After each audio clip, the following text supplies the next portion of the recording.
Hello, Durud and Shalom. Hi, everyone. We be live. Guys, we had major primary results in Florida, United States, which is a huge indication on where the midterms about to be heading. This is big. I don't. If you're American, not American, this is going to affect your life one way or another. So anywhere in the world, it doesn't matter. The elections in the United States is going to have major impacts on your life, and also the current situation in the Middle East, including the war with the Islamic Republic. So we need to pay attention to that. But I'm going to stop talking because I want to talk to our group discussion and see what they have to say. Today, it's open to all. Today is free for everybody. That means you guys could join as well. The link is in the description. The link is in the QR code at the top left if you want to come in and talk to us. But let me actually see who's there already. This is the first topic I want to talk about before everybody there starts talking about other topics. So let me just jump right in and see if we could start a conversation to this topic that I just mentioned. Here, let me come up there. The group, and then there are usually some twos. Here he is. Hey, Armin. Hey, Noah, you're back. I am back. We miss you. Miss and you all. you came back at a good day because I want to talk about American politics today. So as an Iranian American here, this is good that I want to see what your opinions are. So that's great. He's not the only Iranian American here. Yes, Kathy, I see you. But I haven't been here that long. Yes, that's okay. No. Thanks, Armin. Thank you, Kathy. I'm sorry, I didn't see you there. Okay, yes, Kathy. I apologize. Kathy. We love you. I see you. Okay. Oh, I feel bad now. Okay. I appreciate it. Should I mod? Sure. Go ahead, Ahmad. Do you want to tell people how things work around here before we start? I think today is open, so I'm going to read the rules for anybody that's new. Anything you place on the side chat, there's going to be a side chat on the bottom right. Anything you place there can and will be seen by the audience and be recorded on YouTube. Do not place anything there that shouldn't be on YouTube or you don't want the public to see. That's number one. Number two, we're going to have topics and replies to the topics. The topics should have at least one sentence, a very short one, explaining the topic with a one. I write down everything that has a one in the topic, and we have a topic list. For replies, you put a two. Just put a two. I'm going to try to keep an eye. Sometimes the school, gets a little fidgety, but I'm going to keep an eye on the twos so I can put you on the response list for the current topic. With that, I give it to Armin. Oh, one more thing. Always stay muted. Do not leave your mic open until it's your turn to talk. As soon as you're finished talking, mute it again. Go ahead, Armin. Thank you so much. So, guys, I know a lot of people want to talk about the Israeli attack in Syria. We will get to that for sure. But before we do that, because it's the title of our show today on YouTube, I'm going to start with this one, and then I'll put one in the chat to talk about the Israeli attack as well. But the first thing I want to talk about is the current unexpected twists apparently in Florida primary elections. Huge news, huge big changes. So this has, in the past 24 hours, this has been the main thing that people are talking about with regards to politics. And I don't care if you're American or not, this is going to affect all of you guys, everyone. So Florida voters delivered major upsets across both primary ballots. So DSA, Democratic Socialist Angie Nixon, defeated a heavily funded establishment favorite, Alexander Vindman, in the Senate primary. So Angie Nixon is now going to be going towards a Senate midterm race. Her chances of her winning is low, but still the fact that so another DSA candidate has won is significant. I think as Monkey likes to point out, the chances was low before for the Democrats to win in Florida for the Senate seat, but now it is even lower than before, which is good at least, and that's But also, here's an interesting thing: we were covering Cory Mills being defeated. Cory Mills was defeated by Ryan Elijah. And we were celebrating this because Cory Mills was the person. So this is on the Republican side, right? For the same Senate seat, right? So we were celebrating this because Cory Mills was the one who casted a vote against removing Ilhan Omar from her committees for justifying Charlie Kirk's murder, and so he has lost. So we were like, "Oh, this is good. That's a crazy person on the other side losing." And so Ryan Elijah. Sorry, this is not for the Senate. This is for the Congress. The 7th congressional district for Florida. Cory Mills versus Ryan Elijah. Ryan Elijah won. Cory Mills lost. So we were happy about this. But then, if you look at this, it's interesting. Cory Mills was apparently endorsed by President Trump. Am I correct about this? Can anybody check? Yes. Yes, he was. Let me double check. Trump endorsed Republican incumbent Cory Mills was defeated by Ryan Elijah in Florida's 7th congressional district, which surprises me. Why would President Trump support Cory Mills? Cory Mills, who was, voting against removing Ilhan Omar from her. I'm sure there's a good reason for it. But okay, but apparently, maybe not. I don't know. But apparently, Cory Mills was backed by President Trump, and he lost. And then that lady, that Angie Nixon, so she moves on to challenge Senator Ashley Moody. Ashley Moody is basically now the person that you guys need to go vote for in Florida to make sure that she wins the Senate. She's really good. In November, so November 3rd. But the combined results basically has sent shockwave through the Democratic Party and the Republican political establishment. So apparently this has been a major upset. So I don't know if the results for the final, the final vote for the general election for the Senate seat seems to be somewhat predictable. But the fact that these people won the Republican and Democratic primary seems to be a major shockwave, which again means that unpredictable things could happen. So don't feel safe and go vote out there. But anyways, this is big. I think a lot of people might be feeling too safe right now, thinking that these DSA candidates are not going to win. But given how sometimes shocking and unexpected things happen, given that the DSA candidates are winning a lot of primaries, you might be surprised. Even if the chances are low, they might actually do something that seemed like very unpredictable at the very last moment. At the end of the day, these DSA candidates are now one step closer to winning Senate seats, and that should concern everybody. And I just wanted to talk about this too, as a way to use this platform as a way to advertise people to go out and vote, because guys, if these DSA candidates who are now only one step away from winning the elections, if any of them win, this is bad for everybody. It's not just bad for the United States. The whole world is going to suffer. Iranians will suffer. Israelis will suffer. Europe, everybody. Like, I can't imagine anybody anywhere on the planet who's not going to be severely impacted by this. So I think it's important for us to keep bringing attention to this and demonstrate how close to a nightmare scenario we are, as a way to encourage people to go out and vote. I don't know if we have any twos. I hope we have twos in the chat, because I want to see what you guys have to say about this. Yes, we have some twos. Next to reply on this topic is Kathy. Go ahead, Kathy. So I will start with, I live in Florida, so it's a big deal how I vote in particular. I'm going to vote like my ancestors depended on it, because it does on both sides.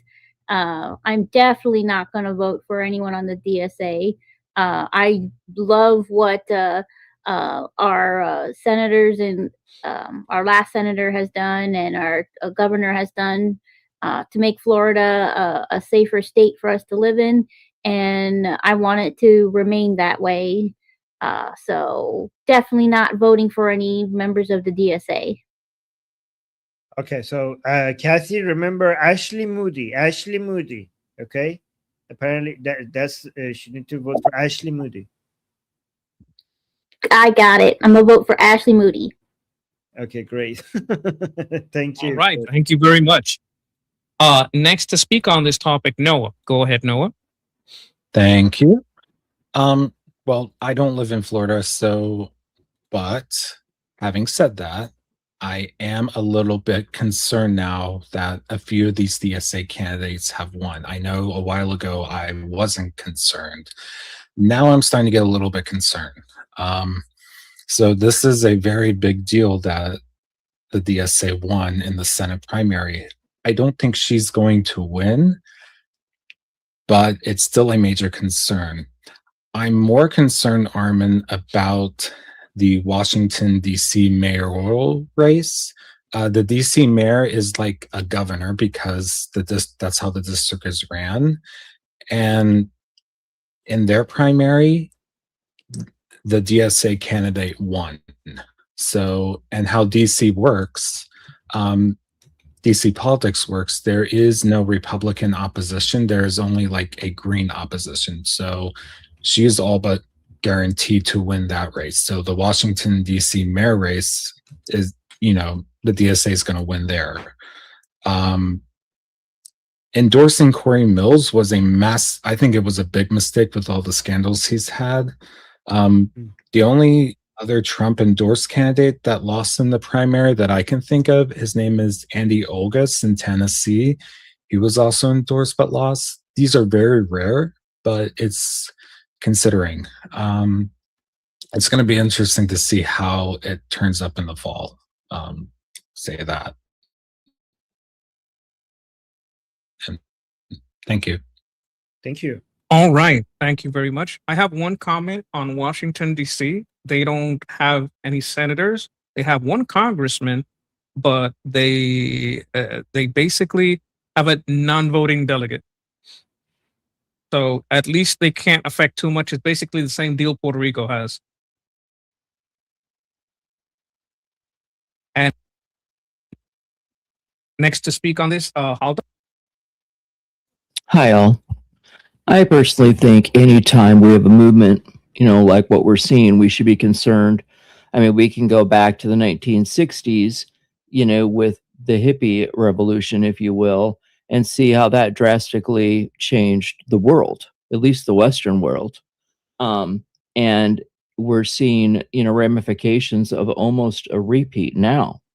Because like I said, I mean, if you really think about, the hippie movement, we saw what happened in the institutions, and unfortunately, Iran was the one who suffered the most from that. But right now, I've been doing a little bit of research into the DSA, and they do have a website. I would invite all of you to really research it, especially look up, their goals. And what I found really interesting is not only are they advocating for basically free everything, including housing, health, food, money, etc. I mean, so basically they're actually advocating for a fully communistic country.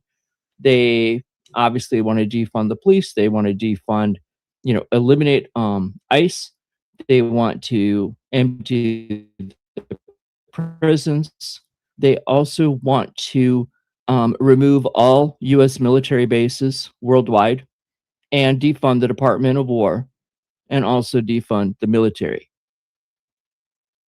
on top of opening the borders. Okay. And I know a lot of us are smiling and kind of laughing and think it's really funny, but this is, in my opinion, a pretty serious threat.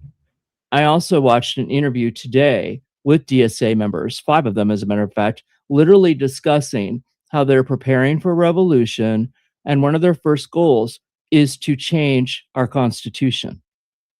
I don't mean like just do amendments. I'm talking literally destroy it, rewrite it. That is a problem. And lastly, I want to remind everybody that the Muslim Brotherhood's goal, their 100-year goal, is only 2 years out now.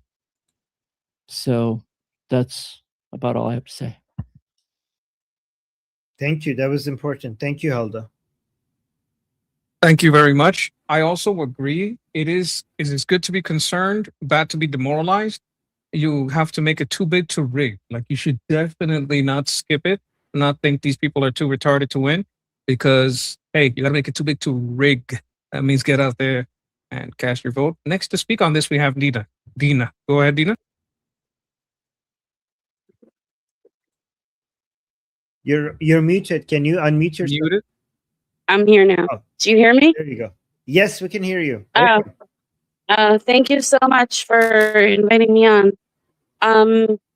Yeah, so I wanted to add about the DSA candidate is like, even I don't know enough about Florida politics, and I'm not as knowledgeable about politics for you. About you all, sorry, I'm messing my words. Even if she has no chance of winning the main race and becoming the senator, I echo the sentiments of that it's really concerning. Like Mayor Mamdani winning, now I see Charlie Kirk was right to say, no, we can't cede ground even in New York. But it would be understandable, those of us who said, like, okay, but it's isolated this issue to New York. We can't say that anymore. And for me, I always looking a bit deeper. I'm like, where can we look a bit deeper that's not too deep here? And it's what's causing people to want to vote for the DSA. How are we failing society? Daniel DiMartino, he's a big fighter against communism because he left, he's a Venezuelan dissident. He says the main thing is families. Parents need to step up. And I think those of us who care, like, to make sure that families are stepping up, well, what are we doing to support families and parents and communities to provide that environment that parents can do what they need to raise healthy children who have good morals and values? So Great. that's my. Thank you. All right. to have you Thank here. you very Thank you much. for being here. Completely agree. Yes. Completely agree. Thank you for being here. I would also like to add that there's a lot of funding going into schools. So that is also part of the family aspect, because a lot of this youth has been raised, not by parents, but the school has a large influence. And that is why parenting, being knowledgeable on what they're being taught in school and setting them straight is very, very important. I would add that in agreement. And next on this topic, Uncle Coping. Thank you, Monkey. I hope it's not inappropriate that my two is a question, because as far as I've understood it, midterms tend to be historically lost by, like, the incumbent party tends to lose during the midterms, and often this tends to be like a protest vote. As far as I understood it, this is kind of something we see regarding Democrat areas that ended up voting for Trump and stuff like that. And I just wondered, like, do you any of you Americans or any one of those of you who look closely into it since you're talking about the DSA and so forth, would you say, like, can you gauge if they have actually more momentum than merely just simply protest? Or is there, because I think that would be more substantial. Like if they just have a protest vote, but then their follow-up is almost, because they don't really have a lot of real foundation, then it's arguably a little bit less threatening. But if they have added momentum that may go beyond the protest vote faction, like do any of you Americans? I'm not sure if it's appropriate to have a question on responses too much, but that's really what I wondered here. I can answer. We could just a little bit. We could just let the people who have twos in the chat to when it's their turn, they will respond to your question. Okay, thank you. Okay. Yeah. I would tell you that it is traditionally the opposing party that wins the midterms. Next on this question, we have Shauna. Yeah, just to answer Kopi's question to start with, they traditionally win the midterms, and a lot of times it is a protest vote. That's true of things in general. Like I've been talking about, we have a lot of ballot measures because we're such a Democrat held area, and a lot of the ballot measures are put in place during midterms as well. And that's another form of protest. It's not as obvious because it's not focused on a candidate. But I will also say that we need to think of ourselves. This is hard for conservatives because it's not our baseline temperament. But what we are in, what Donald Trump has started, and what we need to do is be in the frame of a counter-revolutionary. That's what we're doing. We need to approach this not as something that's trying to hold back the tide of progressivism or communism or whatever else. It's that we need to be looking at this like we are the counter-revolution. We are going to not just stop them from progressing. We are going to overturn them and take this country back to where its foundations. They want to burn down our Constitution. We're going to restore our Constitution. That's what's happening. That's where we need to be approaching it from. Completely agree. I would also add that the midterms is also kind of the problems. If we can frame this as important as a presidential election year, that would help. Like the most important midterm ever. I think framing is just work it like it's a regular election, make them feel it like it's a regular election. I think that would help a lot. Next to speak on this topic is Jeff. I very much appreciate all the comments that were mentioned. They're all very much spot on. Bullseye. Doc, bullseye. Sean, a bullseye. I'm going to expand on that. So it's not just that, we have to decisively respond to the radical leftists, which we do. We also, and very much from a counter-revolutionary perspective, I'm an unapologetic counter-revolutionary. So we also have to address the structural issues the left is using to expand its recruitment, right? It's not just liberating universities. There's real socioeconomic challenges facing people that the left is using via their false promises of I'll help you to grow their ranks. You can't buy a house anymore.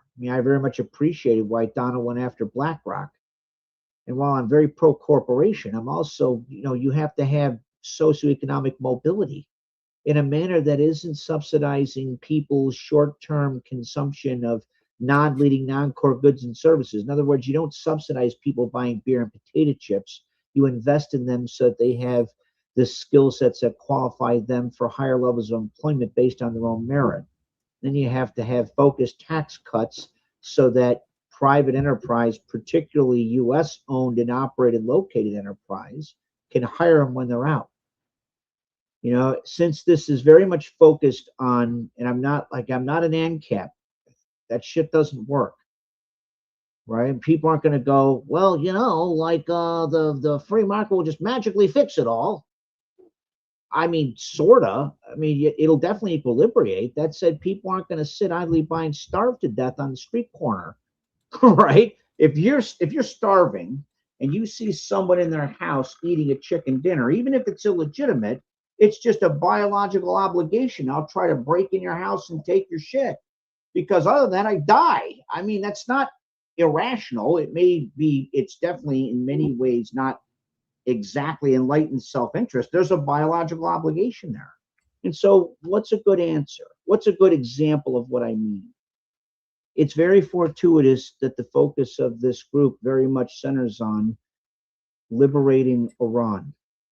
And the context of that very much is returning Iran to the nobility that existed before the mullah, and as it was defined by His Highness Mohammad Reza Pahlavi, the Shah.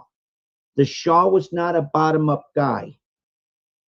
He was very much a top-down guy, a role he was born into. And he used that top-down power to create conditions within Iran that supported socioeconomic mobility based on the individual's merit, right? He used that power to invest in people so that Iran would ultimately, hopefully, right? He even said this, if I remember correctly, it would never need a strong man again. That's what Donald is trying to do. That's why I support things. I get in trouble with some of the people on my side. Like, yeah, I'm not against public intervention. The difference between, say, me and socialists is the same difference between the Shah and Stalin. The Shah used the power he was born into, didn't want, it was thrust on him to sit there and effect change very decisively in Iran to enable socioeconomic mobility and bring Iran to a position of tolerant modernity. And he was well on his way to doing it until the Red-Black Alliance and those Soviet fuckers destroyed that opportunity. That's far different than, say, Stalin or Lenin, who were not born to a position of power, rather used or hijacked legitimate issues and weaponized people's desperation to tear down the existing power structure so they could supplant it, and in doing so, set up the environment that they would sustain their power indefinitely by disenabling people. That's the difference.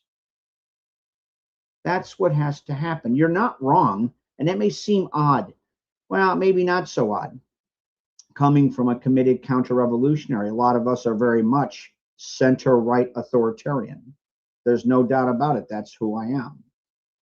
Not in a sense of a permanent state that's desired, rather in a short-term state to enable people so that that's no longer needed. It's kind of like the American version of the I'm almost done. The non-Maoist warped version of what the Chinese call the virtuous cycle.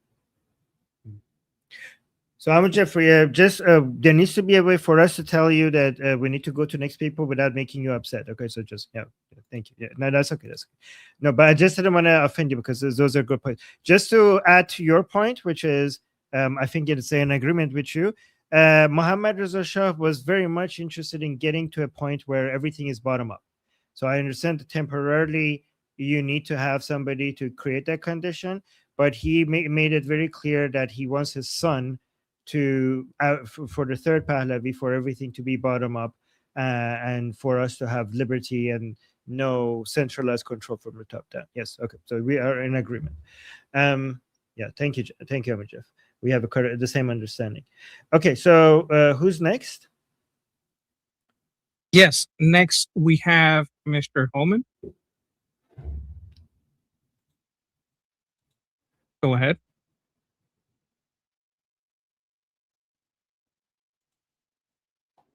Who? If you're having trouble, there is a small microphone at the center bottom left of the screen, and it may ask you for permissions on the browser or the app to use your microphone. Who are we talking about? Can you hear me?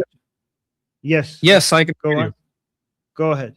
Sorry, it is my first time. I'm new here, so welcome to our group. Thank you.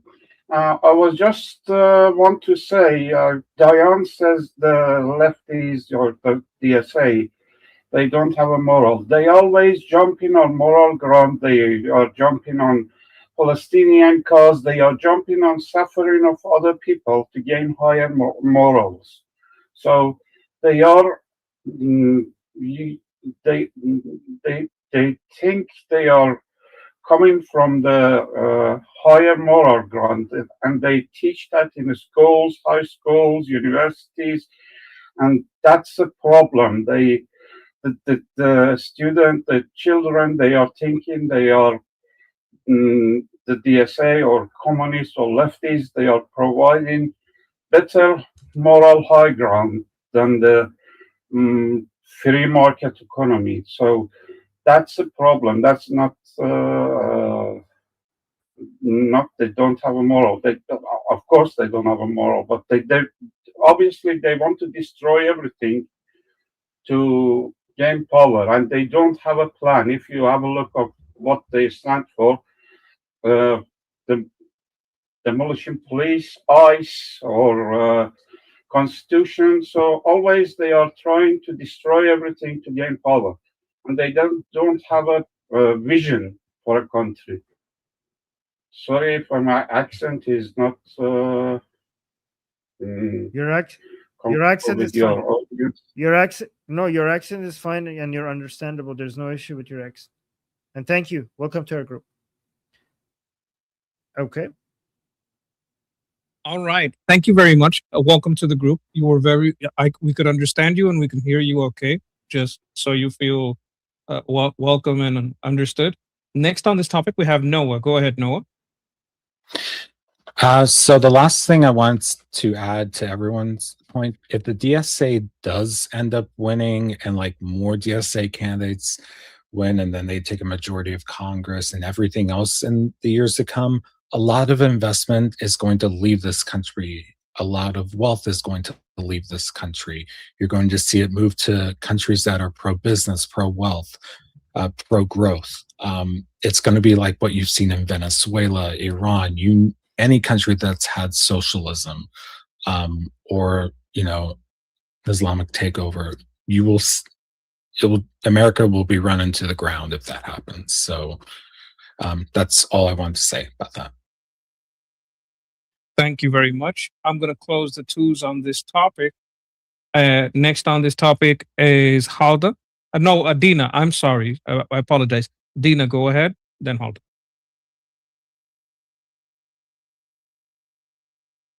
I don't see Dina here. I don't think she's here. So Halda, I guess. Go ahead, Halda. All right. I just wanted to share a couple additional things that I neglected. Here is the link to the Democratic, or whatever it's called. I don't even know what the term is now. The Socialist Party. I personally think that the best the Democratic Socialists of America. Thank you. I personally think it's really important that we know as much as we can about the enemy. And, at this point, that's kind of how I view them. But what really concerns me is they are very skilled at using specific words. Like, for example, when they talk about capitalism, they're not blaming the system itself. They're talking about, they use the terms owning class, that exploits the rest of us. So they're very, very specific with their word usage. And for example, when they are talking about their peers, they use the term comrade. On their very first page, they show, the fist in the air, and they even talk about raising your fist, and then in little tiny words underneath, will say to knock on doors. They've even attacked Laura Loomer, and I just am trying to emphasize that even though I know a lot of us probably think that this is rather silly, from what I see, this particular group right now has got over 95,000 members, which doesn't sound like a lot when we're talking about, the American population. But we have to remember that these, small groups can be extremely powerful. And it doesn't take, half of a nation or even a quarter of a nation to make, a significant change. So that's all I wanted to say. Thank you very much for that. That is the last response on the topic. I would like to also agree with that.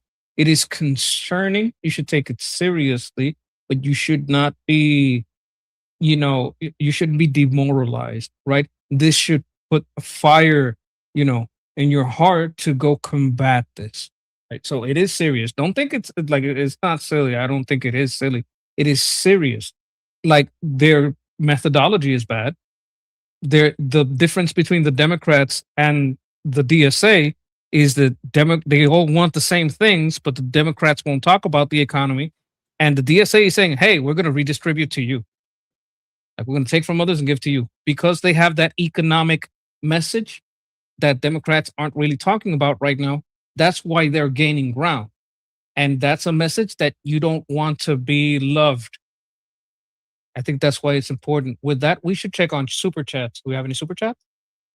We got 2 super chats. Eric is saying, if Republicans stay in power, the Dems will change. Okay. I don't know what this means exactly. Monkey, do you understand what this means? Give a short response. We spoke about the DLC. about them shifting their narrative and their purpose Oh. like they did during the Clinton era. Yes. Okay. I mean, I hope change for the better, maybe during during the Clinton era. Hopefully, if they lose significantly, maybe they could become a more reasonable party. Maybe we'll see. Thank you, Eric, for the super chat. And then Redneck Jeep with the super chat saying, "Will U.S. move bases to Iran from other Middle Eastern states?" Oh, you're saying like if the Islamic Republic falls. I mean, when the Islamic Republic falls, will the United States move bases to Iran? I don't think they need to move bases. They will have new bases. I think all of the U.S. bases in the Middle East, the ones that are there, will stay where they are. But I'm pretty sure that the new government in Iran will want to have U.S. bases in there because obviously they're going to be a U.S. ally, and it's going to be a win-win. United States would love to have U.S. bases inside Iran. It would be a huge strategic advantage for them.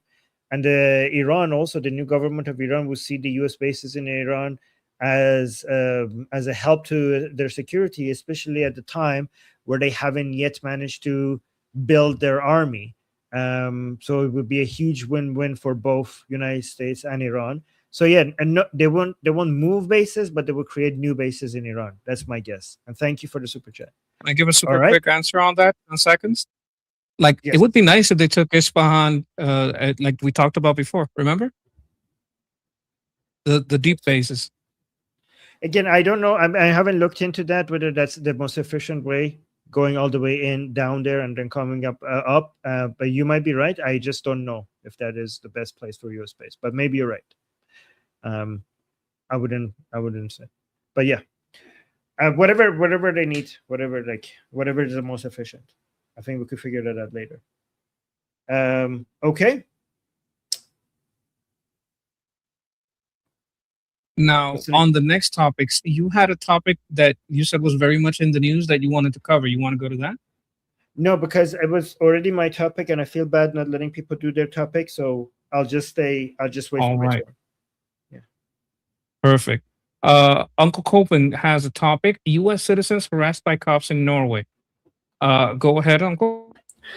Thank you, Monkey. And how fitting of Halda to be ending her chew on that note, because this kind of pertains not to the DSA specifically, but to arguably a very related outfit present here in Norway. Except that, and what I liked about what Halda was pointing out is that don't laugh about those numbers, because they have actually a strategy aiming for reaching just a few percentages, because historically speaking, a few percentages can get you really, really far.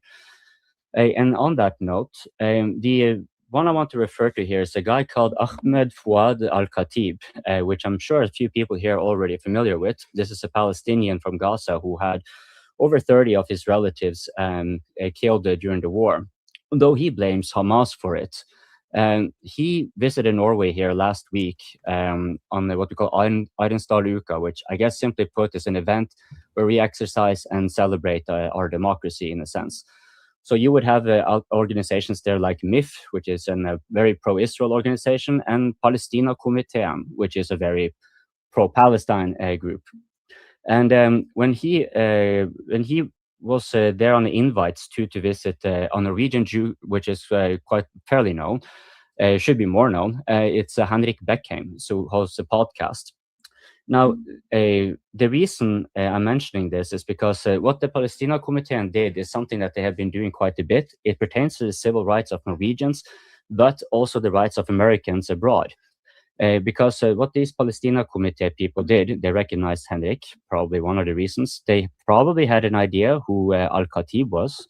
And so they tried to basically trick the police to be going over and these are troublemakers and all that kind of stuff.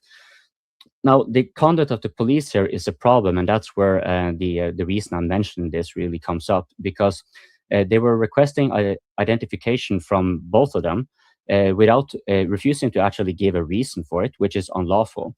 Now, they did not break like they did fortunately themselves identify themselves as far as I understood it. But they proceeded then without offering a reason to interrogate them on the streets in a manner that was basically a breach of code of conduct. I don't want to be deliberating too much on the details, but let's put it simply put. In the United States, this would simply be unacceptable. And this was also breach of Norwegian law, like the code of conduct the police should have. And it's a serious one, because it's the kind of thing where, like, if you do not, if you as a police are not obliged to provide a reason that is tied to your service, right, then you can abuse your position of power quite readily. So this is a dangerous thing for Norwegians too. So without going too much into it, I can leave a link in the chats here with Al-Khatib's tweet of it. I'm pretty sure many people know about this guy. And also to the podcast where this is kind of deliberated a little bit further. You just put the closed caption subtitles, so then you can read it for those who are interested. The main reason I want to share this with you guys is because there is one actionable thing we can do. We could contact the U.S. Embassy in Norway and ask if they can request the Norwegian government to be providing an adequate explanation for why police who were in civilian uniform approached an American citizen and proceeded interrogating him in the breach of their own code of conduct. Because the reason, you must understand, they are doing this, the pro-Palestine people, because far as we know, the police did not go back to have them sort out why did they provide false accusations, because that's a breach of law too, for understandable reasons. But the police did not follow up on that as far as we know, right? The reason the Palestinian Committee and those people are doing it is to scare people off, to prevent people like Al-Khatib and others who come on to support. I mean, they broke off the tents for the other pro-Israel places and such. That's what they're doing here. So, yeah, if anyone is interested, please look into it and maybe contact the U.S. Embassy. So I see also a lot of two, and also Armin says time, so I'll stop here. Thank you very much. Thank you. Thank you very much. Next on this topic, we have Sean. Yeah, so this is just a kind of, I would just follow his advice when it comes to Norway. If you can get involved there, that's great. I would say that in general, what we're looking at, the DSA's strategy is basically localizing a virus would be the best way to describe it. This is where what I think makes them so dangerous is they're basically a network of COVID-19s. Like that's kind of what they are. They're localizing to their environment, which is where they're getting effectiveness in order to globalize their infinita or whatever. They globalize their gay panda. Anyway, they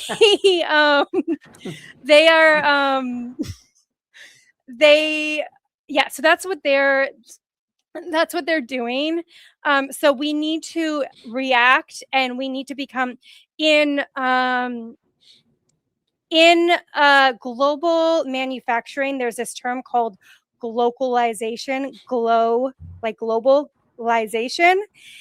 We need to have that be basically that's kind of what we're doing already, but we need to make sure that we are on the ground with our little piggies running around with our feet, localizing our environment to combat these. We need to create our own.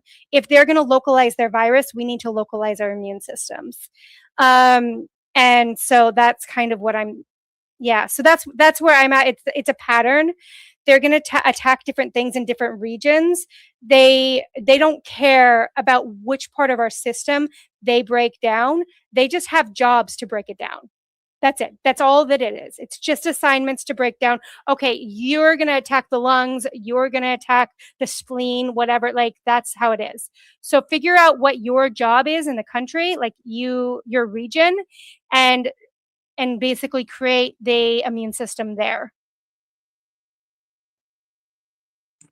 Thank you very much. I'd like to also speak on this. This is part of the long march through the institutions. These networks are worldwide. One of the things that I didn't like was when Antifa was declared a national terrorist organization, making it international terrorist organization would have given us much better tools for investigation. These networks do get in all the European countries, and they do try to get the police on their side. and some of them have long-standing ties going back for decades. I'm sure Jeffrey is going to be able to enlighten us a little bit more on that. But I understand why Uncle Copen is bringing it up. I understand why it's important to bring it up in relation to the DSA, because this is a global network, and just like the school of cultural Marxism, like they're trying to get through the institution of education, of law, of entertainment, and you have to watch out because that's where they're going. And with that, I pass the baton on to Kari. Correct. Yes, thank you. So, as another Norwegian here, I thought I should say something. And one thing is, I mean, it's one thing if you're a US citizen and you kind of have the United States behind you, but it is concerning the way that pro-Palestine activists are behaving and have been behaving in the last couple of years. I mean, for example, MIF's MIF is that pro-Israel organization that Uncle Copen referred to. That was destroyed at that event. It was torn up by pro-Palestine thugs. And well, thankfully, I don't live in Oslo, where here it's considerably worse. I live in the so-called Norwegian Bible Belt, where it's not that bad. But I've watched that podcast that Uncle Copen referred to many times. Henrik Beckheim, who's the guy who was with the U.S. citizen of Palestinian origin, and he has been covering the debate in Norway around Israel a lot and been interviewing Norwegian Jews and so forth. And it seems like in the areas in Oslo, especially probably where you encounter these pro-Palestine activists a lot, the atmosphere can be quite toxic.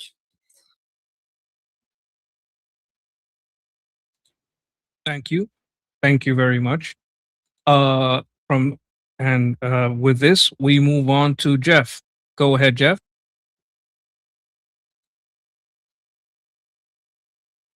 Yeah, I was just going to say you're 100% on the money operationally, Shauna. Just reiterate, you should reach out to me. That's actually in part and parcel of some of the operational elements of soldiers to statesmen, right? Create self-sustaining nodes so that they can operate it's almost like the combination of the contemporary socio-cultural, political, and economic version of Templar Knight fortresses in pursuit of what former JFK President John Fitzgerald Kennedy referred to as the long twilight struggle. Well done, Shauna.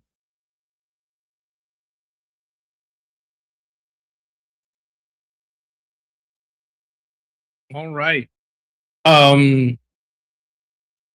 With that, we would like to check for super chats. All right, no super chat, so let's go to the next step. All right. Next topic we have is from Kathy on the Iranian Kurds. Go ahead, Kathy. Hello. So I've been, as you already know, Armin, I've been paying attention to the political prisoners, all of our jobinums, those who have been sentenced for long term in prison, as well as those who've been sentenced to death, and those who have been executed. I've noticed that there's been a huge jump in, of those being the Iranian Kurds. First, this is a twofold purpose. The first is to create awareness around it so people know what's going on. A lot of our members of our minority groups are heavily persecuted. The Kurds are one of them, and they only make 10% of the Iranian population. And the second fold of this is, Armin, is this because the Kurds are fighting back the Islamic Republic, or is it because the usual thing with the Islamic Republic, and in times of war or whatever, they scapegoat the Iranian Kurds like they do the Baluch and the Baha'is? Okay, let me, Kathy, I'm going to say something that many people will not say because it might be, it's very unpopular to say out loud, even though many people know it. But it's the truth. And also people don't like hearing it because it might sound like a defense of the Islamic Republic if you don't listen to the second part of it. Okay, so if we just hear the first part of it, it sounds like a defense of the Islamic Republic. If you ignore what I'm about to say after. Okay, so the Islamic Republic is not anti-Kurdish.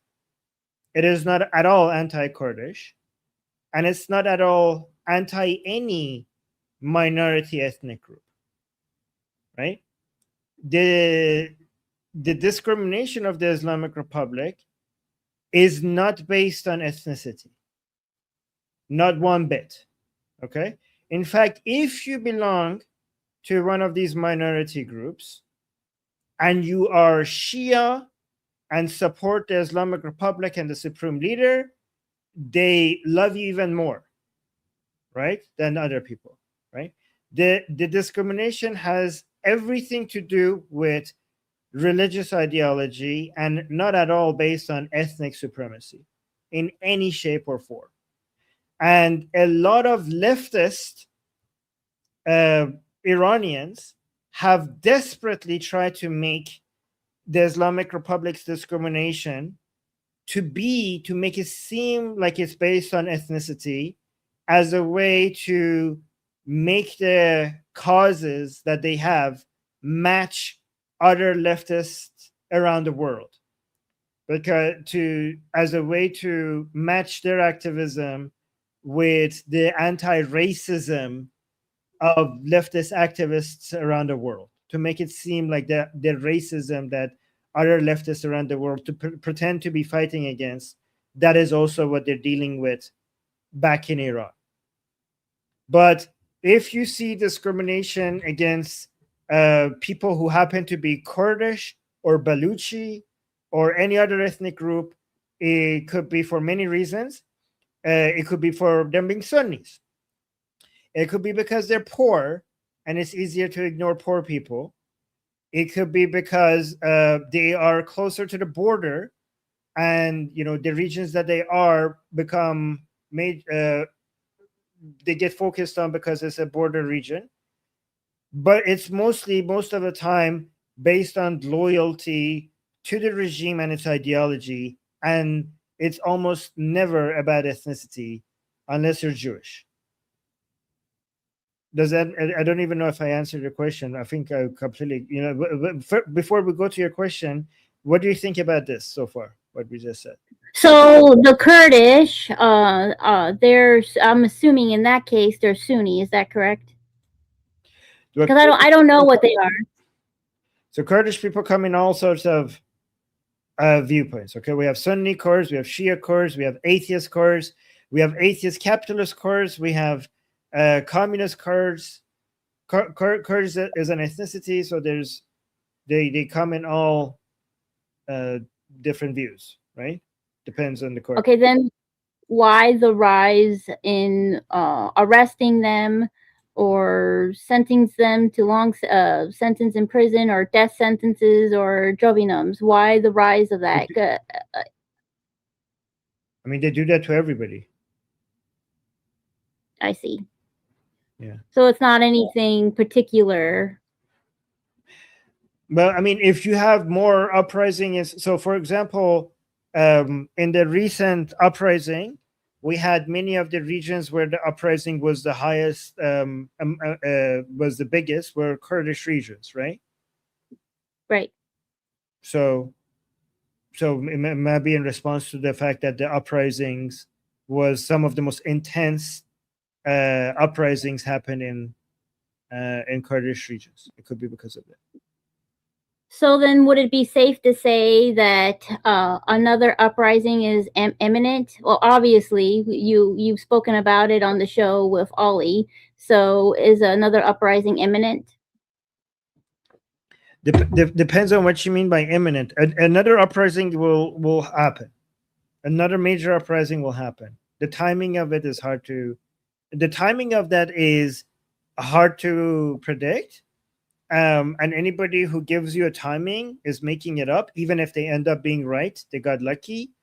But the chances of an uprising happening sooner rather than later has increased.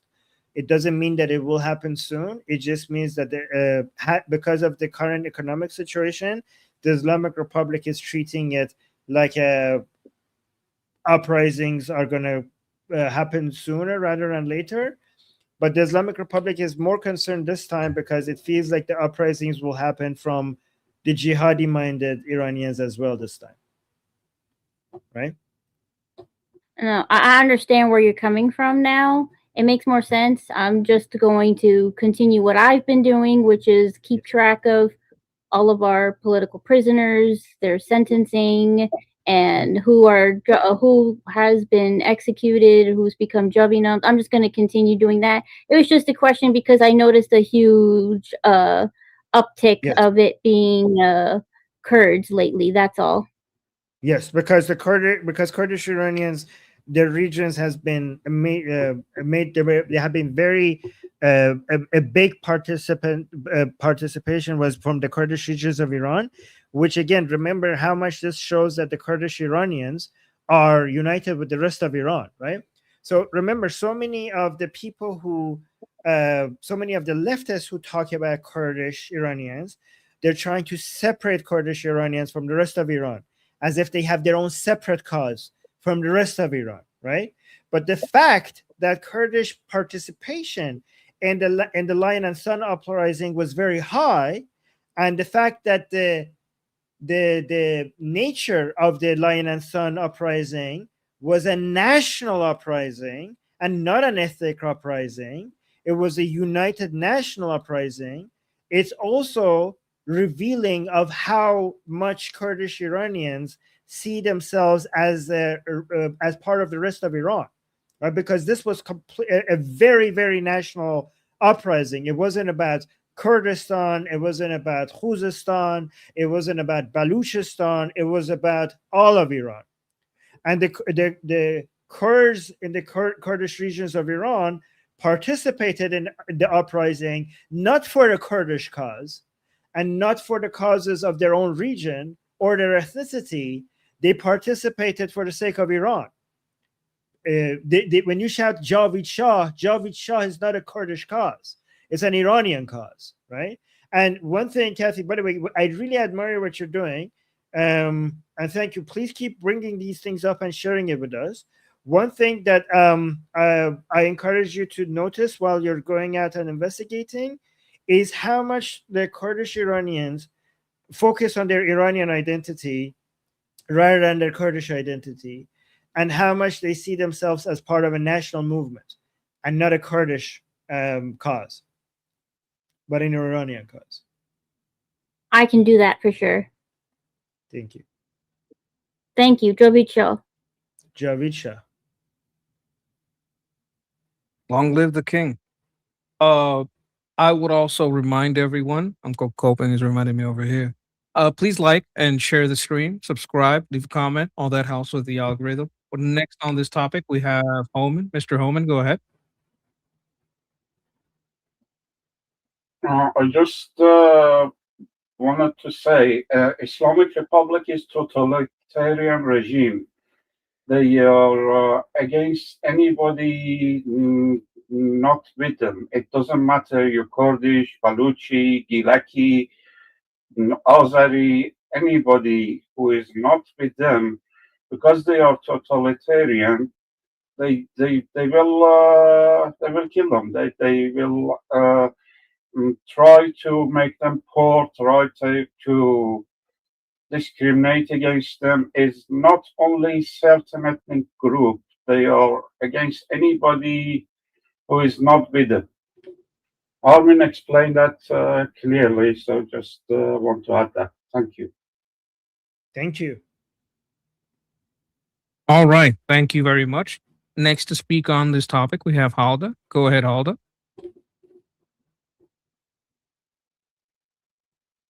Hey, all. I actually found it rather remarkable from an outside, perspective, seeing all the different ethnicities in Iran come together as one united front. I mean, that's something that we just don't see. So I think that's a wonderful thing. One thing that I did want to comment about in regard to, the next uprising, which, I think all of us are pretty convinced will eventually happen, is today I have to question if it may not be a turning point because, the UAE announced that they were going to stop all exports into Iran. And supposedly, according to Trump's former advisor of something that I can't remember, that is the equivalent of 30% of Iran's imports. And, so that if that does happen, that would have a drastic effect on their poor, economic status right now. And I would think that that would hurt the people even more, I mean, significantly. And how much more can they possibly take? That's all I have to say. Yeah, and Halda, it's going to get, if you give it a few months, if this current isolation continues, the predictions are that it's going to get really, really messy in a few months. That's what the predictions are. One thing I have to tell you guys to prepare for is that before we get a major uprising, we might get some not so major uprisings before we get a big one like we saw. The reason why I want to mention that is because I don't want people to see a smaller uprising and then think that, oh my God, this is here we go. And then if it ends up being smaller, for everybody to think like, oh my God, that was it, and get disappointed. So I know a lot of people are waiting for a big uprising, but also know that we might have some small uprisings before we get a big one. Just mentally be prepared for that so you don't get disappointed if the next one is not that big.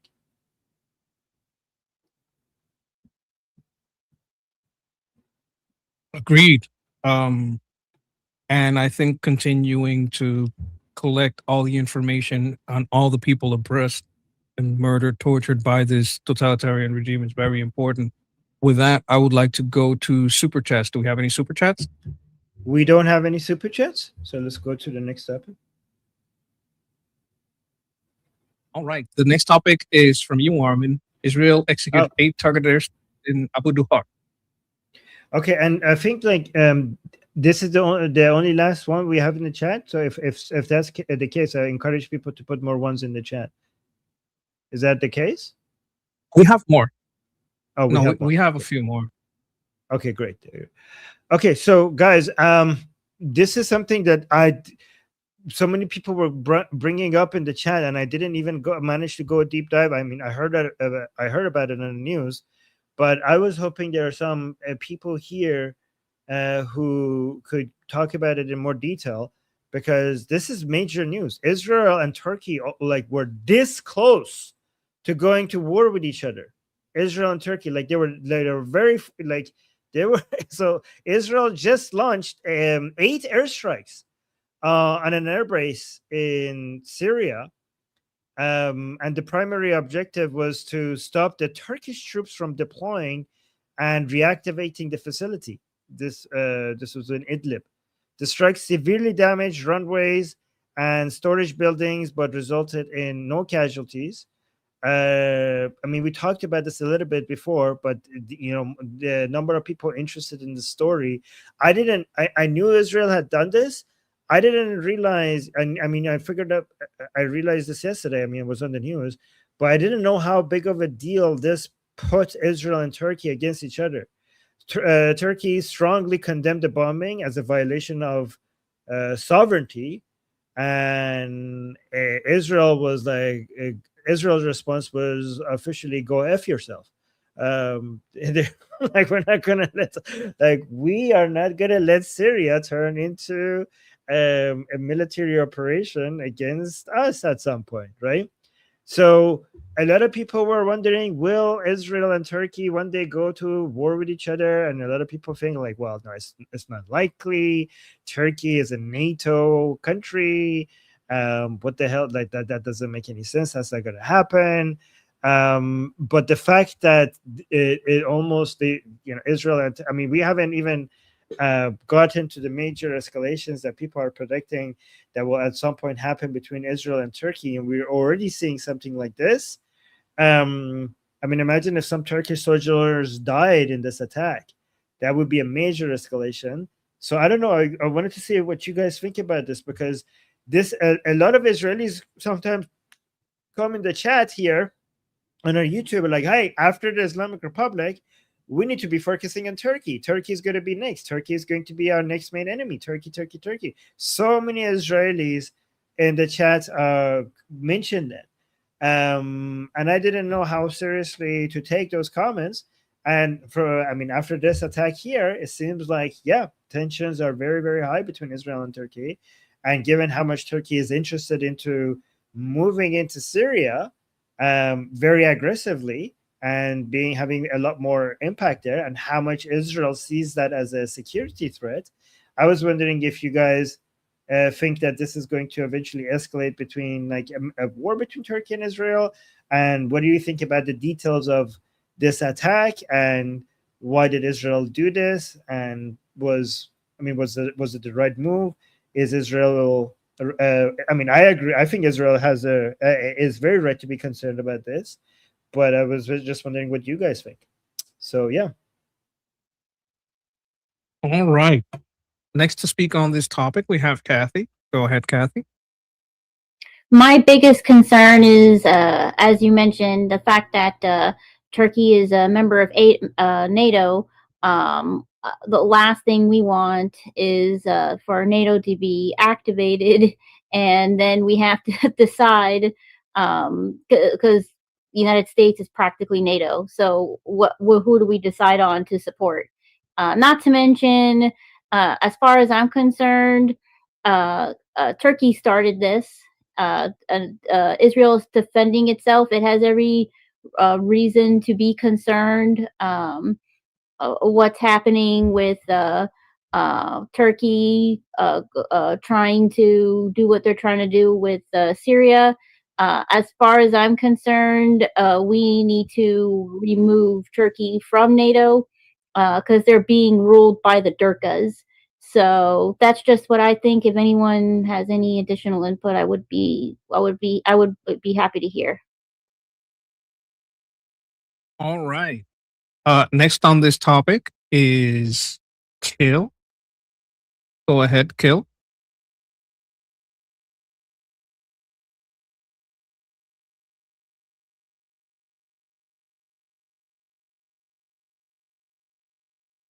Do you guys see the little kitty? I just saw it. All right. Oh, there you are. At the bottom of the screen, you're going to see a little microphone at the bottom. And you may have to give it permission. This is your first time coming to the stream. Go ahead, Kill. All right. What we're going to do is do you hear me? I lost the internet. Hello? Yeah, do you hear me? I hear you. Go ahead. Not very good. Right? I'm gonna. Okay, we hear you, but the audio quality is not very good. Maybe you could try playing around with it, and then we'll come back. About now. Oh. Okay, Now is better? Yes. Okay, so I missed what Patty said. But I just wanted to add that I'm not very sure that this was targeted just as a signaling to the Turks not to rebuild the base, because the attacks were very specific. I mean, there were 8 attacks in a very specific spot, and rebuilding like just a road for planes is very easy. So it seems like there was something more than this. Also, it apparently was some sort of secret information that was told by the Mossad to Trump and whatnot. I mean, I don't know if it's true, but I think maybe there was something more to it. Your audio, okay, so I think I think we got what you mean, but your audio is really hard to understand. It goes that I don't know how to explain it. Oh, sorry. That's okay. That's okay. We want to have you here, so if you could figure out how to fix your audio for next time it's your turn, we would love to have.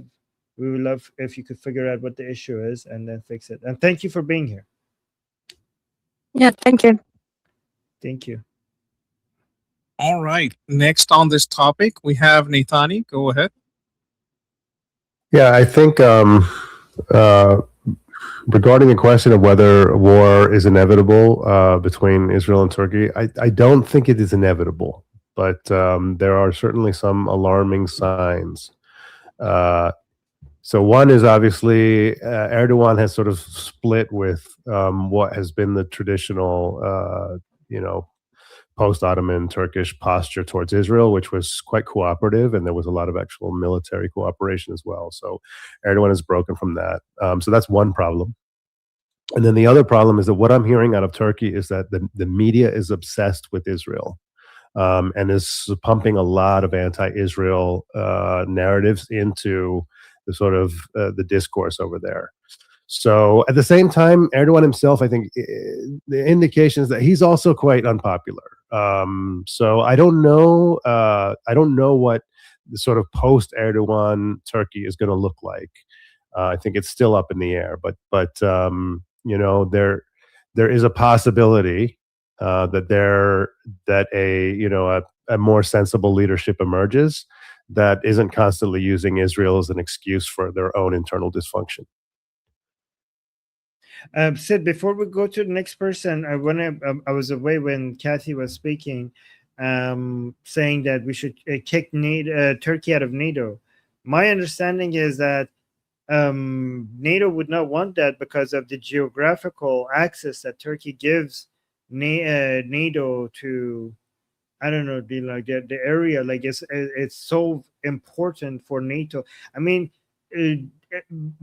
much of what NATO is about requires access to the areas that Turkey gives them access to. And so many of the things that NATO is about would become impossible if geographically they did not have access to the areas that Turkey gives them access to, like especially in the Mediterranean Sea. But I mean, Turkey and their positioning next to Russia. I mean, if you think NATO's main point is to be, a defense against Russia, then Turkey becomes an essential part of NATO. Regardless of who's there, they can't afford to lose them. Is that your understanding? So I think Fizz Engis mentioned the Bosphorus Strait. Yeah, Turkey is incredibly strategic geographically, and that the connection they owning the connection between the Black Sea and the Mediterranean is just a massive position of strength. So Turkey is it's a lot to give up for NATO. I mean, there's just no denying its strategic value. So yeah, I mean, I would much rather see different leadership in Ankara than to see Turkey as an enemy. I think Turkey is a dangerous enemy, dangerous for Israel and dangerous for the West. But if that's what happens, if that's the course that they're on, there's not much that Israel can do about it. But yeah, I think that just saying kick them out of NATO is I think a misunderstanding of its strategic value.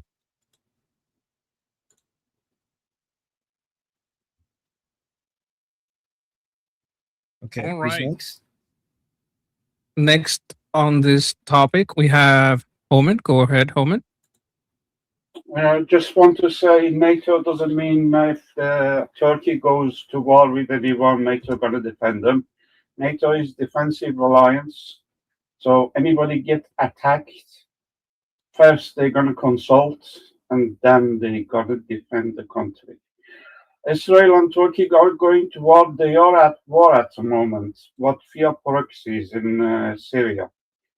So if you have the Turkey's position, he always support Muslim Brotherhood, Hamas, and the other jihadi group. So they are already at war, but via proxy. But Israel not gonna attack Turkey just because they are ally with state, and the NATO not gonna throw Turkey anyway because they are asset to the NATO, as they are kind of around the heartland. If you read geopolitics, that's necessary to the USA strategic position in the region.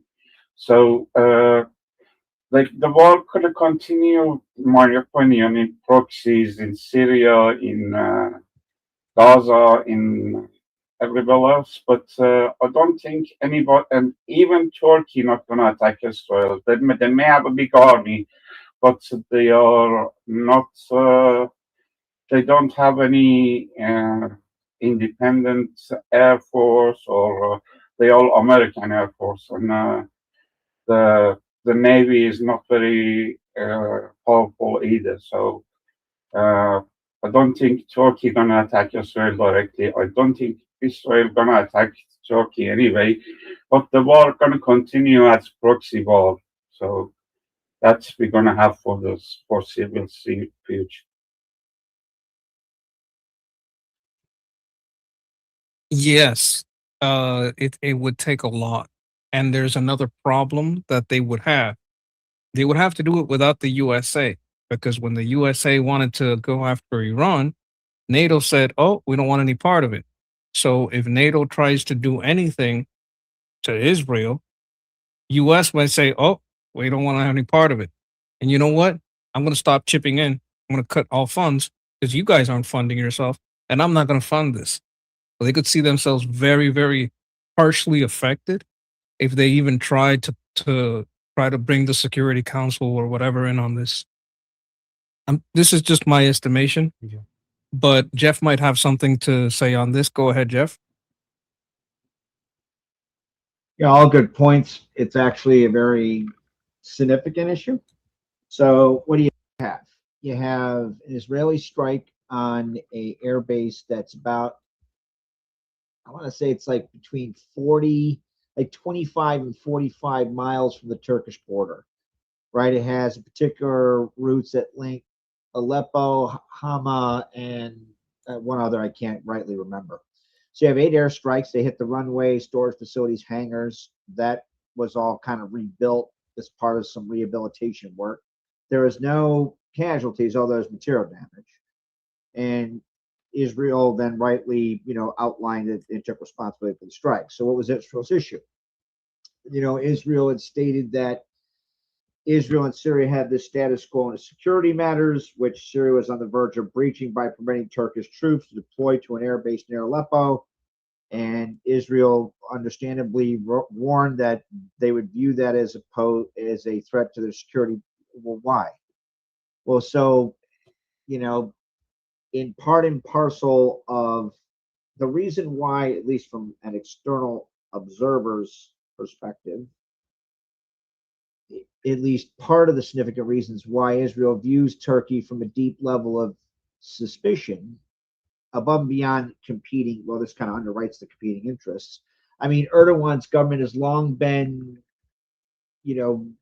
critical, characterized as like being representative of or responsive to increased political Islamic roots, so the AKP, and has maintained, in some cases, support for Hamas, has hosted senior Hamas officials there, and used strongly anti-Israeli rhetoric. So, I mean, you have Israel, which has no strategic depth, looks at all that and goes, shit, we're already fighting against Hamas. We had the worst terrorist attack against us since the Holocaust on October 7th. We're in this knockdown, drag-out existential fight against the mullah regime, now regime remnants, and we're trying to manage all of these things, and now we have to deal with this new issue, which is potentially, Turkish, increasing its presence in Syria, which, Israel is understandably wants to keep an eye on and put in a bottle. and not least of which is that the leader of Syria has some Islamicist ties to them, right? So it's not unreasonable that they have that issue. They have those concerns are legitimate. That said, Turkey also, as many rightly pointed out, occupies a geostrategic location, right? Strait of Bosphorus, I just mispronounced it. A couple other things. And this is something that we have to manage. Also, you have to be concerned about things like members of the autocratic bloc amplifying any point of tension or friction between different elements of a broader Western coalition. In this case, our Israeli allies and Turkey, that's a member of NATO. Not the least of which is Putin would love to sit there and see a collapse in Syria and a power vacuum, because he would love to have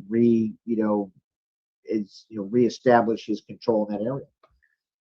Right? I mean, those are all these things that we're juggling. It also illustrates in no uncertain detail the previous point that was mentioned by, say, Shauna and Uncle Coping, the globalization of dealing with a broader globalist threat. Right? Think about it. You have all these Islamic fundamentalists flooding into Turkey, initially like a decade or two ago, the northeast part of Turkey initially, and they're starting to have more and more impact in Turkey. Yeah, that's something that's concerning. That's kind of, those are things you got to juggle. It's also why I would like to sit there and see the Mullah regime remnants obliterated quickly, so we can then, and their proxies, so our Israeli allies and others in the region are not stretched so thin with regards to dealing with threats from everywhere. Maybe then they wouldn't have to act so decisively, right? Seems like.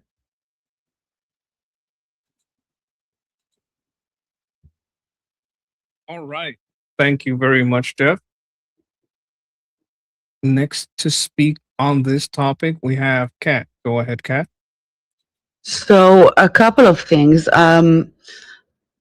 This was definitely pointed at the Turks, but also at Syria. Just to remind you, the first thing Israel did was bomb their air force, and that was specifically an attempt to start it anew. Also, I want to remind you all that this specific location is right on the way to Iran. So if Israel wants to do anything, or America as well, from this location specifically, we need this route open. We cannot have the Turks there. No way. And this is also one very important thing. And also, the Turks are not supposed to be there.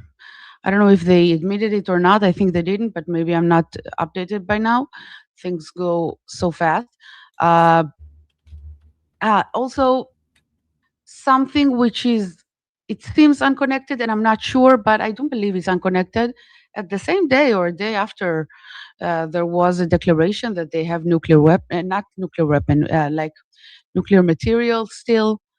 And this, remind you all, it's after Israel bombed their reactor or facility or whatever, and made sure that also that it's buried very deep and no one reaches it.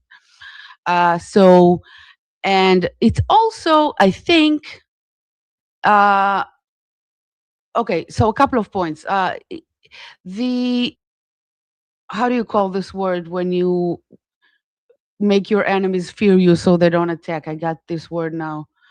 Deterrence. Yes, thank you. So the deterrence of America and also Israel, let's face it, it's down. And I think that people might get their ideas that, oh, we can have plans now, we can have plans. And Israel just told them, we're still following, we're taking care of business. Don't you think? This was a very clear warning. And a runway is very easy to fix, yes. That's why it was a warning. But also I think it was a couple of warehouses and stuff. It was mainly a warning, but it was also a little bit against, like, not against, but to show some I don't know how to say it. Like it's a tiny fuck you to the US, but I don't believe it's really that, because I think I have one reason, which might be just me reading wrong, but I saw tankers in that specific locations hours before, American tankers, which I don't see at that location every day. So it might be actually very much coordinated. I don't know, but it's just one thing that I saw. So um, really love seeing that, because that's how Israel is acting for years, like taking care of some specific stuff, maybe too late sometimes. But whenever something is dangerous, no matter what the US says, no matter what anyone says, this is getting taken care of. And that's very good that the enemies know that. Yep. That's what Israelis are famous for. Exactly. And we Yes, need to remind them that we're not sleeping, you know? Yeah. Good points. I would All right. agree, and I'll say that they wouldn't, like, the US would know. Like, we can have this political blah blah blah, but the US would know that they're gonna fly. We have airplanes going all over this area. They're not just gonna, do stuff without talking to us. We could have collisions where these are military airplanes. We don't want friendly fire. We would know. We would absolutely know. Like, if they wanted to be like, no, we have forces in the area. We have an operation going on there. We have an investigation going on there. We have agents in there. It would stop, right? Because you're not going to do something like that without talking to each other. So I'm pretty sure the U.S. knew, and it's kind of like this. Like, one of the things I said before is like, this could be like one of those things where you have to have a certain messaging for your crowd at home, but in reality, they're getting along fine. And with this, next on this topic, we have Kathy. Go ahead, Kathy. So I get that Turkey is a strategic ally. That's fine. I get it. But what do you do when they put you in a situation where you have to potentially join in and attack another ally because that ally supposedly attacked them to defend themselves? So who do you pick? Who do you pick to defend here? And we're already in the middle of a war against Iran. That just makes the situation escalates the situation worse. So it's like damned if you do, damned if you don't kind of situation here.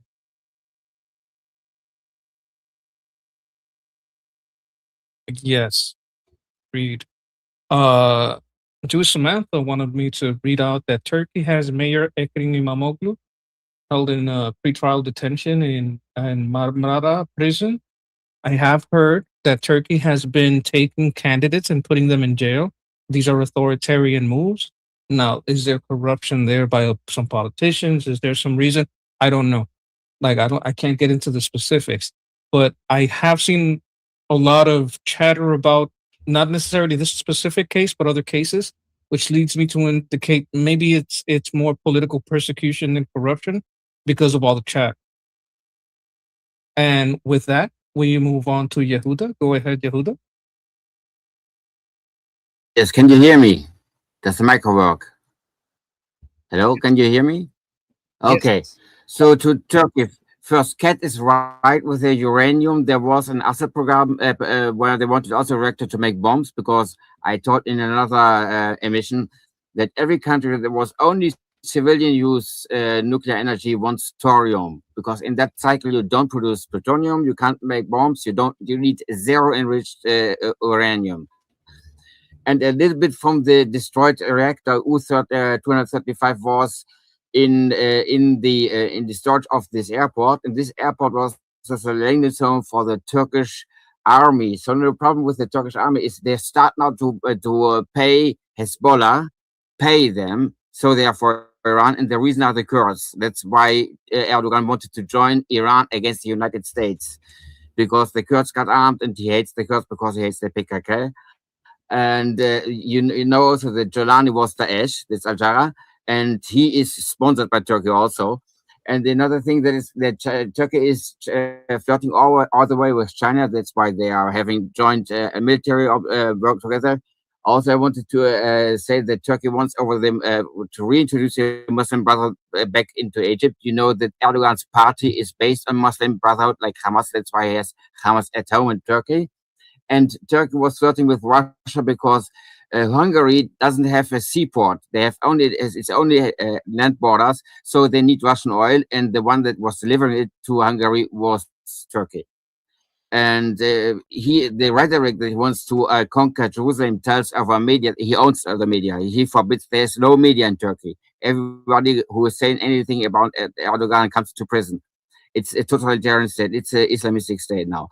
But it's like everywhere in the EU, when you have a fuck up, sorry for my French, as a politician, they go on Palestine. You saw the snap election with Macron went to Palestine, Ireland went Palestine, because they have stupid decisions due to Klaus Schwab in their countries.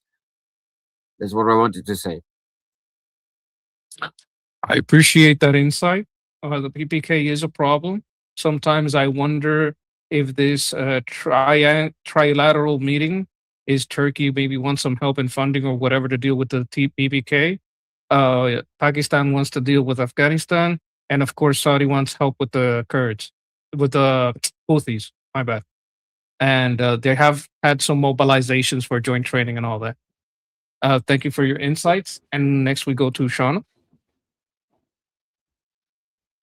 Yeah, just to back up what Samantha was talking about, I don't know about that specific example, but there is crackdowns on Turkey inside of Turkey. And I get that maybe people don't necessarily care about Turkey's internal shit when they're trying to be protective against Turkey. But it is a factor. I do want to be clear though that there's crackdowns on a couple different scales. So there's crackdowns on kind of people who are more liberal in the true sense of the word, meaning people who believe in liberty. And then there's also crackdowns from any type of Durkas that Erdogan sees as a threat. So though both of those crackdowns are happening. And I only have a kind of a tertiary knowledge of it, but it's something that I've seen talked about and kind of in the weeds. So, but it's been going on for a few years and it's happening from a few different things. And so crackdowns it seems like Erdogan is mostly, or however you say his names, he is mostly just basically solidifying power in a lot of ways. It seems like to me, he's just kind of a Muslim form of Putin in some ways. That's kind of how I read him. Muslim Putin, I like that. I think with that, we have all the tools on this topic. I think we should check for super chats. Yes, we got 3 super chats, and I think our super chat counter is broken. So I don't know how to pronounce your name. Deeb. Thank you so much for the super chat.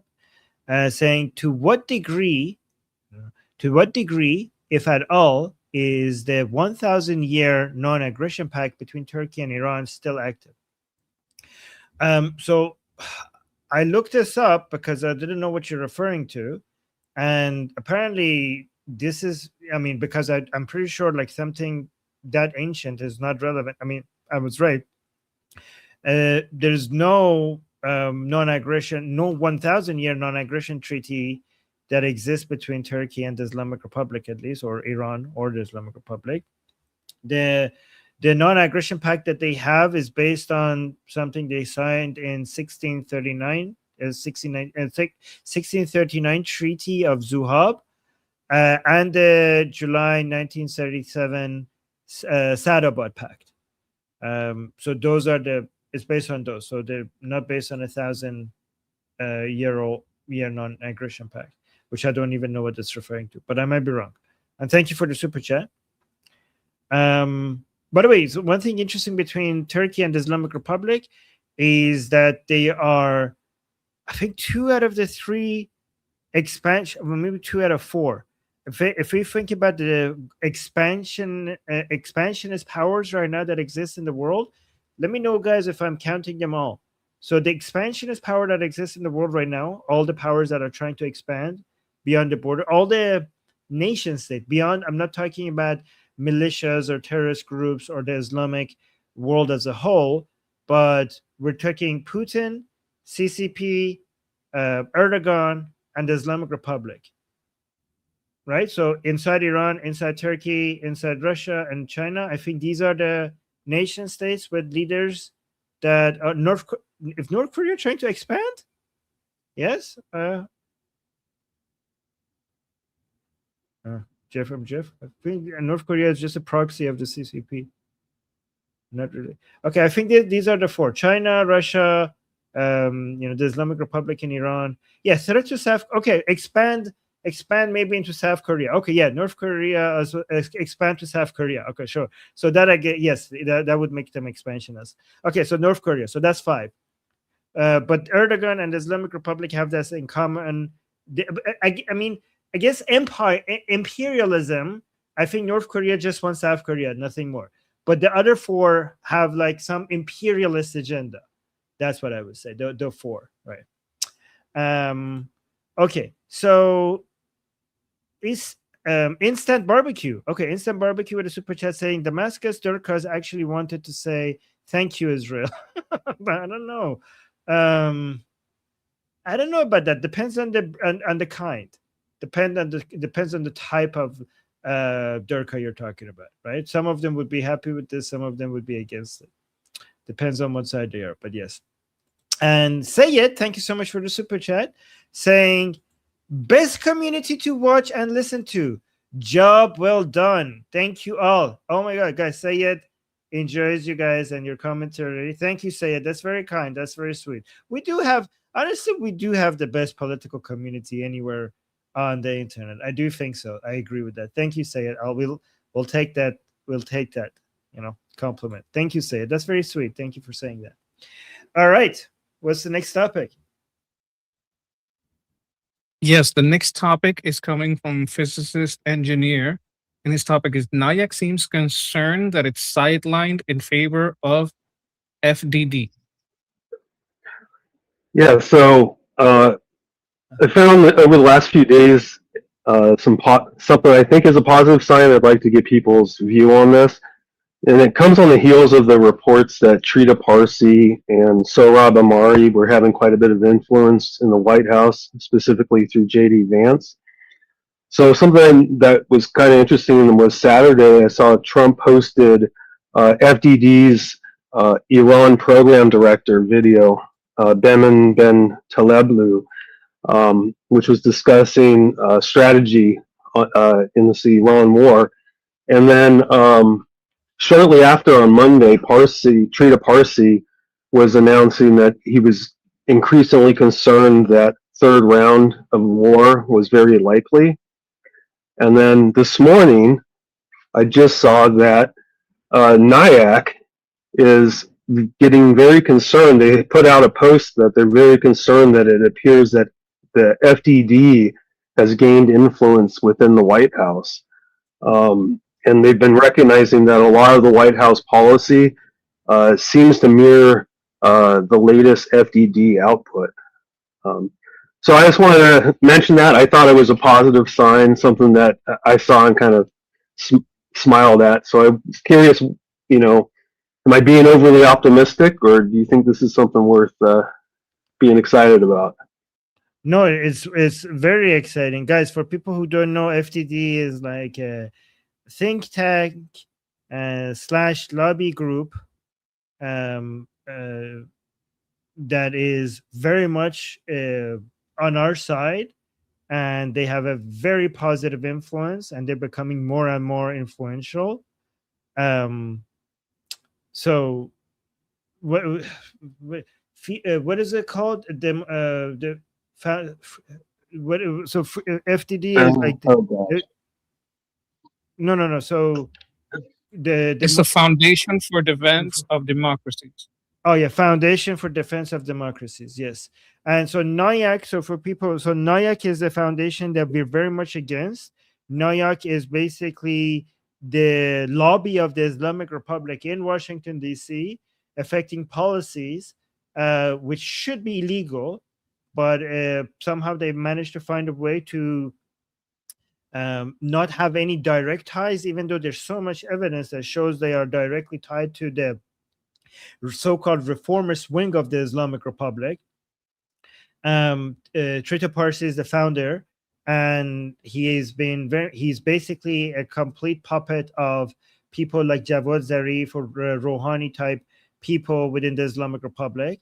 And they have had Nayak has had major impact on Washington, D.C.'s policies, which is disgusting and it's a shame. In fact, I remember for so many years before, any of this happened, I remember being so frustrated that every time I turn, there's a podcast about Iran, or there's an interview about Iran, or if there's like a YouTube channel that I watch, and he said like, "Oh, I have a special guest to talk about Iran." I was like, "Oh my God, I hope it's not Nayak." And then every time, most of the time, the guest was someone from Nayak. I'm like, why is it always every time they want to talk about Iran, there is a guest as somebody from Nayak, right? And not only that, many leftist progressives, they treated Trita Parsi's book as a Bible on all things Iran related. And a lot of the anti-American attitudes regarding how President Trump was wrong to to throw away the JCPOA, and how the policies of Obama were correct and the policy of Trump was incorrect. It all comes from Trita Parsi's book, and in that book he makes the Islamic Republic look like it was reasonable and the United States was unreasonable. And so many progressives use that book as a reference to understand Iran, right? And they think that because they read their book, they are experts in all things Iran related. And for a very long time, Nayak was the main think tank that everybody referred to as an authority on understanding politics in Iran and the Islamic Republic. And now FDD is a major competitor to that. FDD is not just about Iran, it's about democracies everywhere. But they have a lot of experts that they send, and they have like articles and research papers that now more and more in Washington, D.C. is FDD papers and experts that are used as a source of reference for understanding politics in Iran. And FDD is really good. Like they're really, really good. And they have some really good experts. And Nayak is finding it challenging to deal with the FDD's influence in Washington, D.C. and how many people, like you see so many YouTube channels and podcasts now are inviting FDD experts to talk to them about Iran-related stuff rather than Nayak experts. You notice it everywhere, like in so many of the channels. Like I'm pretty sure many of the hosts of these channels don't even notice that what they were doing. Like now they just like they see like they get contacted by the FDD, and FDD sends you their experts, and that's a really good thing. And I think like it's good that you guys know, like this is why when you're watching a podcast or a YouTube video or news, if you notice that the experts under it says FDD, that's good. If it says like anything Nayak related, that is bad, right? So pay attention to these things. One thing, by the way, I want to mention FDD is actually in touch with me now. They contacted me. They sent me a great expert, which I interviewed, and they just recently got in touch with me again, and they want to send me more experts. And I'm going to bring FDDA experts to the Ali show, like with the like I'm going to bring the experts to interview in the last segment that we have on liberty politics. So the first experts they sent me, they were very happy with the interview, and so they're now going to send me more, so which is great. So just wanted to brag about that as well. Did I even Physician says, did I even answer your question? Like I don't even know, I forgot what your question was. Oh yeah, JD Vance. Yes, so JD Vance is interesting because guys, the negative influence on the Democratic Party comes mostly from Nayak, and the negative influence on the Republican Party comes from the MEK.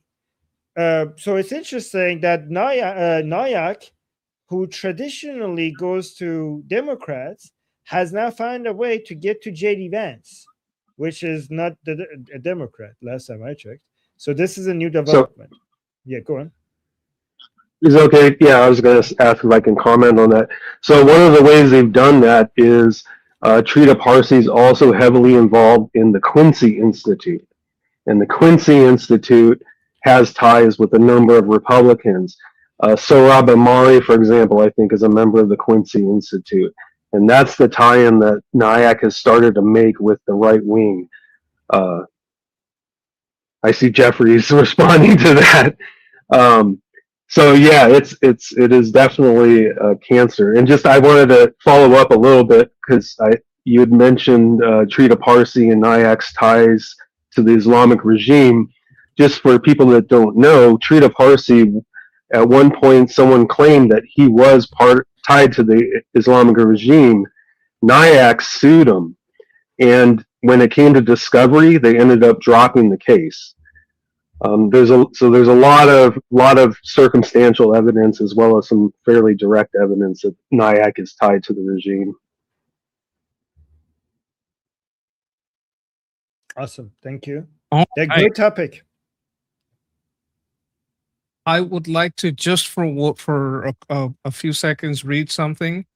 The Foundation for Defense of Democracy has engaged positively and prominently with Reza Pahlavi. In March, they co-hosted a whole high-profile symposium titled Maximum Support, Operationalizing the Other Iran Policy, and with the National Union for Democracy in Iran, that's NUFDI. So they have that type of positive engagement with NUFDI. FDD podcast series, Iran Breakdown, hosted by CEO Mark Dubowicz. Featured full episode with Pahlavi titled Iran versus the Islamic Republic. I put the link to the channel in the chat. I'll place it again for their YouTube channel, so you guys can see it. And with that, we move to the next person, which is wait, Jeff. actually, Monkey, you mentioned the most important part that I forgot to mention. That FDD also supports Princess of Pahlavi, and that's another reason why they're amazing. And also Mark Dopowitz, another humble brag, follows me on X. Yay! Okay, never mind. Okay, I'm with Jeff. Yeah, I was just going to double down on the citation of the Quincy Institute, as you know, or to reiterate the nuances surrounding the founding of that advocacy research entity, which is not real research. That was co-founded by George Soros and Charles Koch with the stated express goal of undermining U.S. interventionist foreign policy. So yeah, I mean, you are seeing a weird, unholy alliance, trilateral alliance between Islamic fundamentalists and their actors throughout the world, the radical left, and woke non-interventionist right. So it's I very much appreciate that entity is continually brought up and brought in our, analytical crosshairs, as it were, because they are a pain in the ass.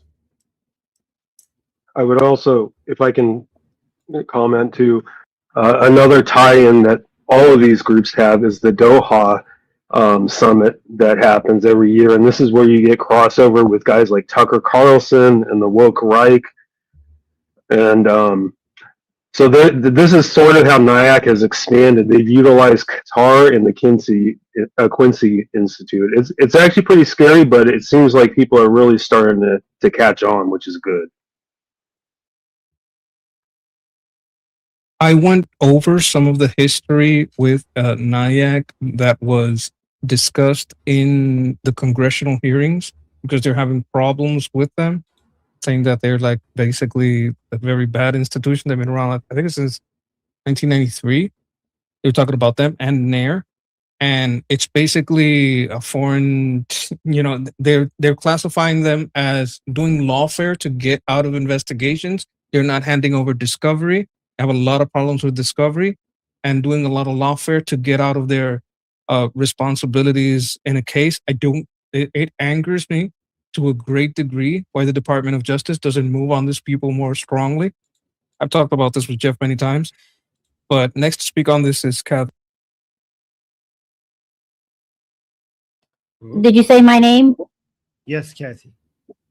Oh, okay. So this is all very good news. It just made me think that even though the kinetic warfare part is kind of off and on, it feels like on the side there are other things that are happening and taking place to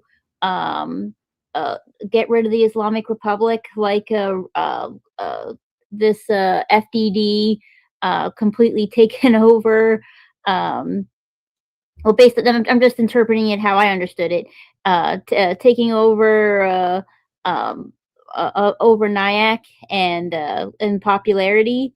That's a really good news, and it also at just the right time when Nyack is under so much scrutiny, and if I remember correctly, Trita Parsi is under investigation too. So this is all good news. Absolutely good news. We have been wanting this. Well, I didn't know about this exact methodology, but having that pathway towards recognizing a body to lead a transitional government is important. Having them near the White House is important. I completely agree. We have no more tunes on this topic, but I think it's a wonderful topic. I want to thank you very much for bringing it up. And with that, we check for super chats. We have no super chats, so we could go to the next person. All right. Next topic coming from Shauna, the economy and the timeline. Go ahead, Shauna. Okay, so we're talking about like DSA, and we're talking about a lot of things today, but we were talking about the DSA earlier and their threat and the midterms. We still absolutely need to get out the vote. We absolutely need to be checking everything that we can do in our local areas if we can vote. But I will, you know what I also thought of, and I maybe I will try to do this if I can find time, is maybe we should, instead of telling people to go look for their candidates that could beat the DSA, maybe I should see if I can find a list of people to vote, like to encourage people voting for. Maybe I'll see if I can try to do that. I don't know the entire country, but I'll try and see what I can do. But maybe if we can, like, just create a way to say, hey, this person is pro-liberty, this person isn't. People like being told what to do to a certain extent. They don't like to have to do as much labor. But the relation to the economy, Trump is very, very quickly building out the stronghold kind of nodes that Jeffrey was talking about. He made the example of like a castle fortress. I just think of it as creating like independent regions. So like I was talking about with the body, like each area will be strong so that if and when our enemies try to infiltrate, now they have to take us out one by one. So he is basically doing exactly, he is counter-revolutionary. The first step was the presidency so he could get things in order. And we're in the second phase of this counter-revolution. So the way that he's doing that is one of the things that I've been looking at, and I'm still trying to work out how to explain why this is important. But basically, the reason they're attacking the economy is because they're not going to be able to use that weapon in 3 to 5 months. It's going to start to be weakened. And so they're going really, really hard because they're trying to get these economic policies that will secure their power bases, because Trump is quickly dismantling a lot of the inefficiencies that created the mechanism for them to infiltrate in the first place. There's and the reason I got into this information, like looking into it, is because towards the end of when I was working at the hospital at my last job, they started to sort of switch some things around, and they started to maneuver some just logistical inefficiencies. And I was wondering why that was happening. It led to a whole rabbit hole. But basically what's happening on the ground is we're closing gaps. For example, just this is a micro example. There was a processing plant that processes apples that was shipping apples from Washington State down to California. Well, because of California's taxes and stuff, we're actually building that out from an old Seneca factory, which is a different food industry. But what they're doing is they're also building in AI and robotics so that we can get some of the demand for foreign labor out. So it's creating the jobs are not only going to be better jobs, they're also being built from the ground up. Now, they're also working with the local community college to build out the engineers and the other HVAC workers and the other people who are going to be needed, the physical humans that need to maintain the robots and maintain the AI and do security software. They're also building that out with local community colleges to build out those jobs, and local universities in some cases, like the textile plants they're building in the Carolinas and in Georgia. They're working with local university to build out engineers to make our own fabrics, make basically like what they call spider silk, which is basically silk fabric, but it's synthetic.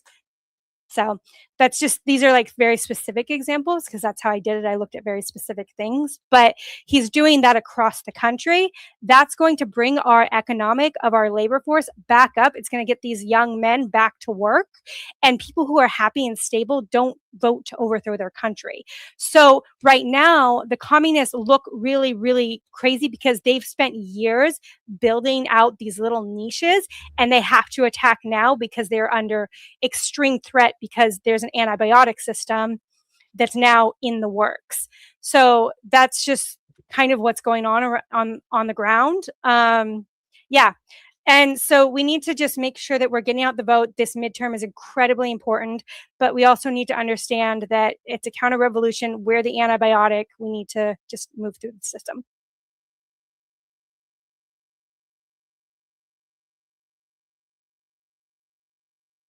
I'm not hearing the monkey. Is the monkey you guys hear the monkey? I'm not hearing him. You guys hear him? Can you speak again? For some reason, he's not. Hello? As audio. Okay, there you go. Go ahead. The audio wasn't working for me. Now it's working. Go on. I was saying these are some great points. I look forward to the robot from Johnny Five from Short Circuit. This is a very old movie, but you can have him pick some apples. Like that's a great robot format. You remember that, Jeffrey? That'd be great. That probably still works. Monkey, I have 1 minute. Okay. Yeah. Is there anybody? Okay, so there's nobody else here, right? There's no twos. Okay, guys. Monkey's not answering me. Let me just stop the recording. There we go. Okay. So, guy, I don't know what's happening. All right, guys. I'm gonna head out. You guys continue the conversation without me. I'm gonna go get ready for the next stream, which is happening in half an hour. So people on YouTube, you could join the discussion. The group call here is you could jump in and continue the conversation with the lovely people over here. The link to this is in the description, or it's in the QR code in the top left. When I leave, there's not going to be like taking turns anymore. Like it's going to be more free flowing. People just speak more organically instead of it being, having to take turns and stuff. So if you, and it's not going to be recorded anymore. So after I leave, it's not going to be recorded and it's not going to be live streamed. So if that's the reason that you weren't in the group call after I leave, it will all be private. I'm gonna go get ready for the next stream. So if you don't miss that, if you want to stay on YouTube, we'll be live again here on Liberty Politics in half an hour. But if you want to go join the group and continue conversation there, again, the link is in the QR code at the top left and in the description. So the people in the group, I'll see you guys same time tomorrow. And people on YouTube, I'll see you guys in half an hour. And thank you to everybody who's liking these streams. I appreciate you all. So, okay, till then, I'm Israel Chai, Slava Ukrainie, Cuba Libre, Taiwan Jiayo, Long Live America, Javid Shah, Payande Iran. Mwah.